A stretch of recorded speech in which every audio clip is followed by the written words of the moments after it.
Ezekiel 12, verse 25. It says, "For I am the Lord Yahweh.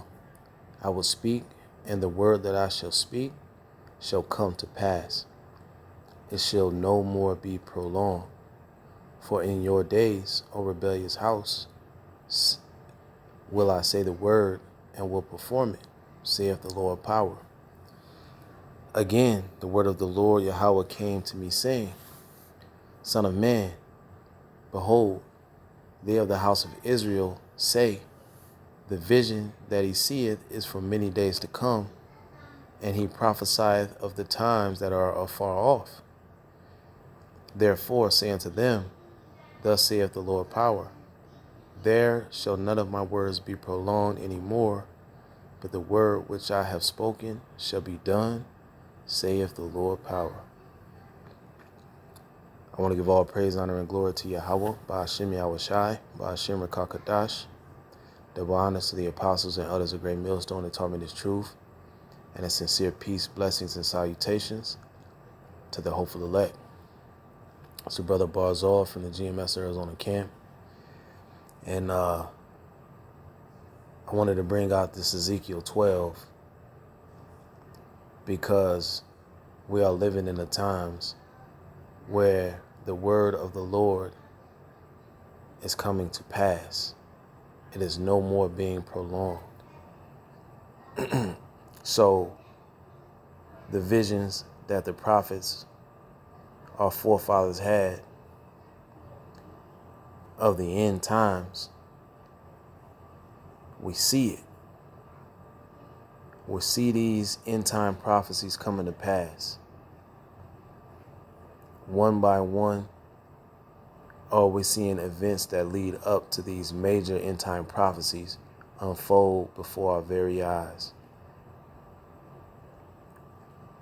So, in this lesson, another example of something major that's coming down the pipe that's about to hit literally in weeks, within a week and a half to 2 weeks, is the fact that millions of Americans are about to be put out of their homes because this eviction moratorium is set to expire on August 1st. And that's going to lead to a whole lot of hell breaking loose here in America. And this is all biblical. This is all because the Lord is fulfilling his will and bringing forth the end of Esau, Edom, who is the so-called white man, the end of his kingdom. And it's going to go down through violence. And we're entering those times where it's about to get very perilous and it's about to get real bad out here. And what's about to go down with these eviction moratoriums is going to lead to a whole lot of hell breaking loose. So I got a few clips I'm going to play. Because, the CDC kept extending this thing. But there's going to be no more extensions, Lord willing. This time around, it's going to happen, Lord willing. And we're going to see the type of effect it has on this society. And it's not going to be good. There's going to be a whole lot of people out here suffering, which is going to lead to a whole lot of violence, a spike in crime. So I'm going to play this clip and we'll grab a few more scriptures and close out. The end of the month comes anyone struggling to pay rent may face eviction. Yeah, during the pandemic, landlords were not allowed to evict tenants that didn't pay. KIMT News 3's Alex Jurgens is looking at options for those worried about what will happen once this moratorium ends. Alex. Well, George and Katie, back in September, the CDC issued an emergency order that would temporarily halt residential evictions. And while the end date of that moratorium has been extended before, July 31st will be the official end date of that moratorium. The Department of Housing and Urban Development data shows about 6.4 million renters are behind on payments, and about 3.6 million people will likely be evicted. And that's according to the U.S. Census Bureau. So how can people in need... It says 6.3 million people will likely be evicted. Where are these people gonna go?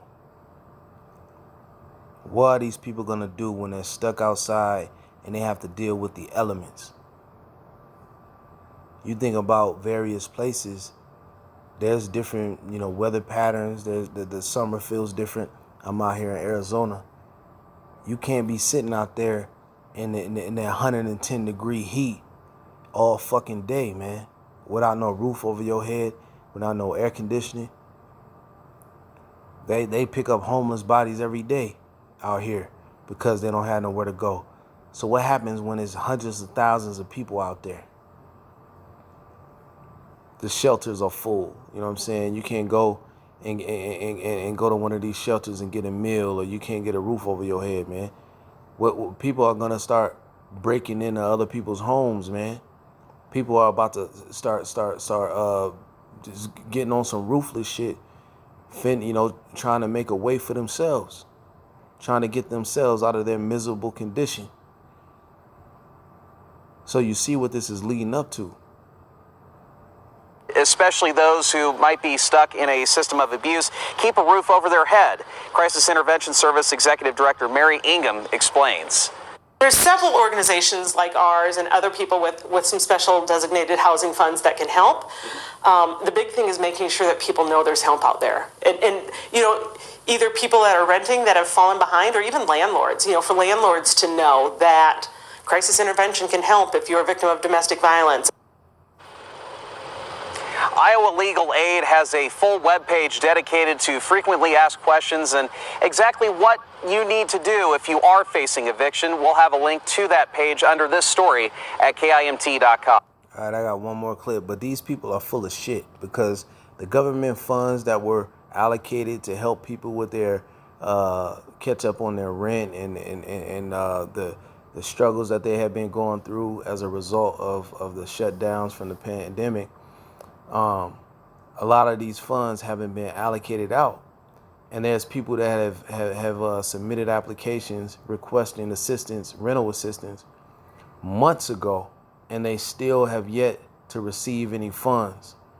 So for them to be putting that information out there smiling, saying that, hey, it's gonna be okay, that's just a devil, man, being a deceiver. Because these people have no intentions of helping you people. They want people in this miserable condition. They want people to have to go out there and fend for themselves. They ultimately want all hell to break loose, man. So this devil has a reason to come down with great wrath. Let me play this other clip real quick. Let me find it.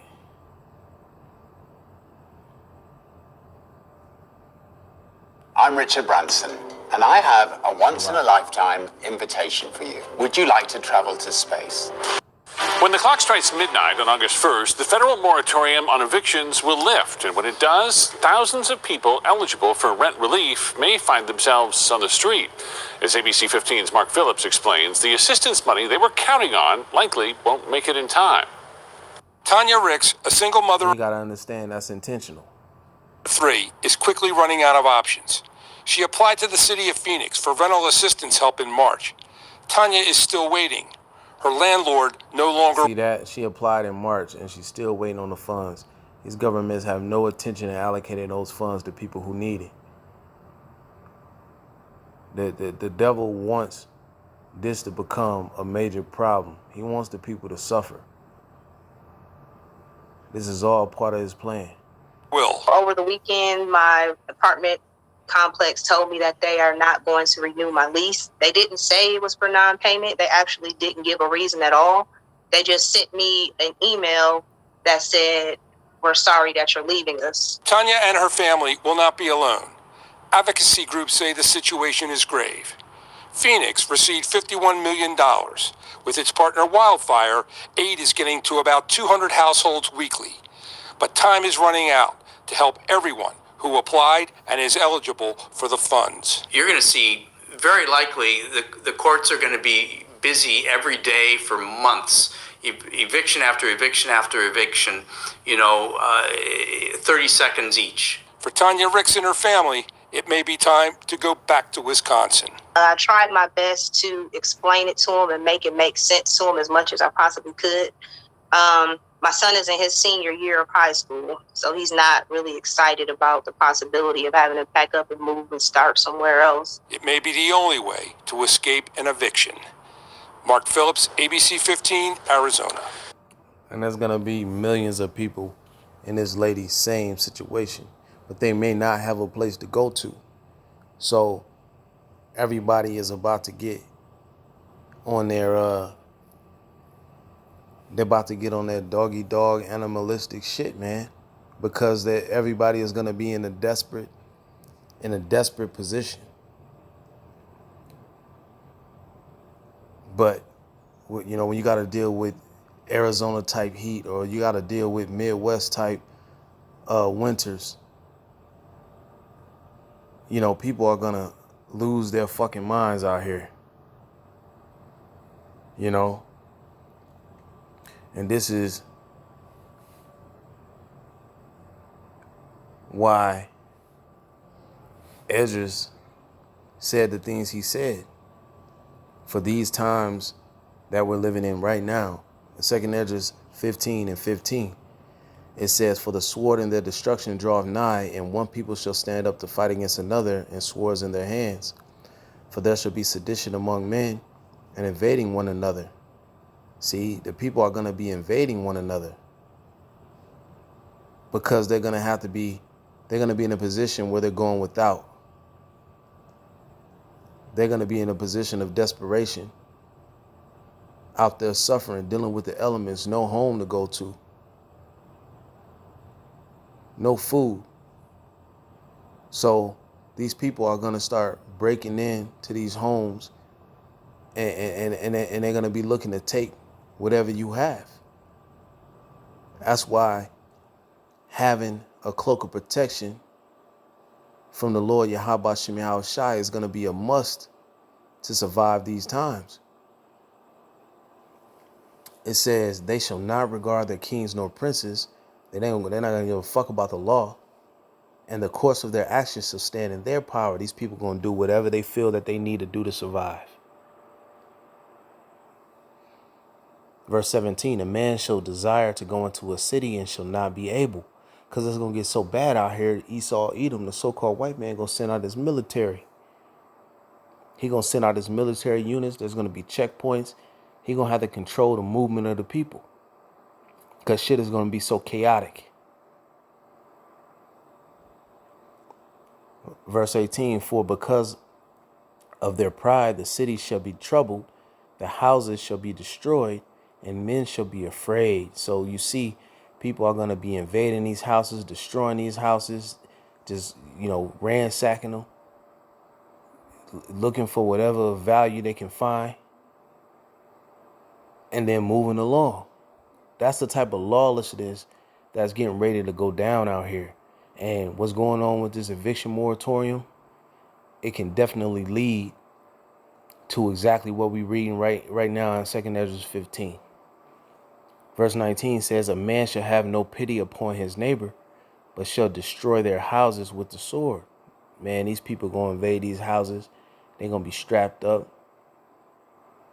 They're going to be angry because nobody came to assist them or came to their aid, to help when they were in need. So they're going to be blacked the fuck out, man. They going to be on a mission. They're not going to have any pity, no sympathy.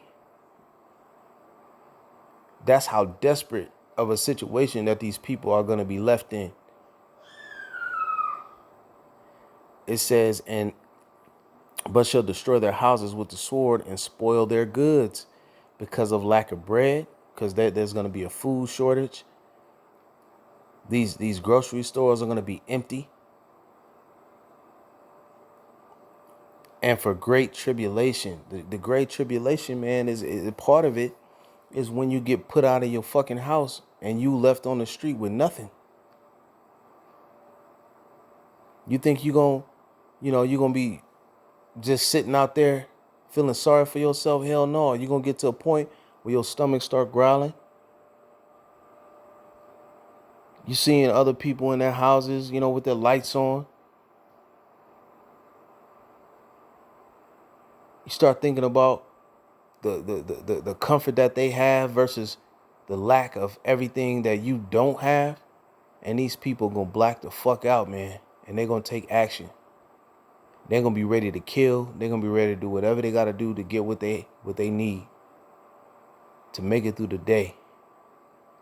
With no regard for who they hurt, who they harm. It's gonna be all about survival out here. And we literally might be looking at weeks before this type of hell starts to break loose. And I can't wait. Because Yahweh Shem Shai is going to protect his servants. And we knew and always understood that these times were coming. But it's a sign of the end. When this hell breaks loose, that just means that we're that much closer to the kingdom of heaven. That's why I say I can't wait. Because we tired of being in this wicked kingdom. Under these fucking devils, man. We ready to see our Lord Yahweh Shai crack those clouds, man, and bring that judgment. So we just preparing our minds to endure the times that we're vastly approaching. Endure whatever it is that we're going to have to go through. And Lord willing, make it one of these chariots, man. So yeah, when these, moratoriums hit at the end of the month, man, we're going to have to wait and see how it goes. But it's looking like shit can get real serious real soon. So, we're going to stay circumspect. We're going to keep watch. We're going to continue to measure the times diligently. And we're going to see how it plays out. But with that, I want to give all praise, honor, and glory to Yahweh Shem Shai, double honors to the apostles and others at Great Millstone, and peace to the elect. Until next time, Shalom.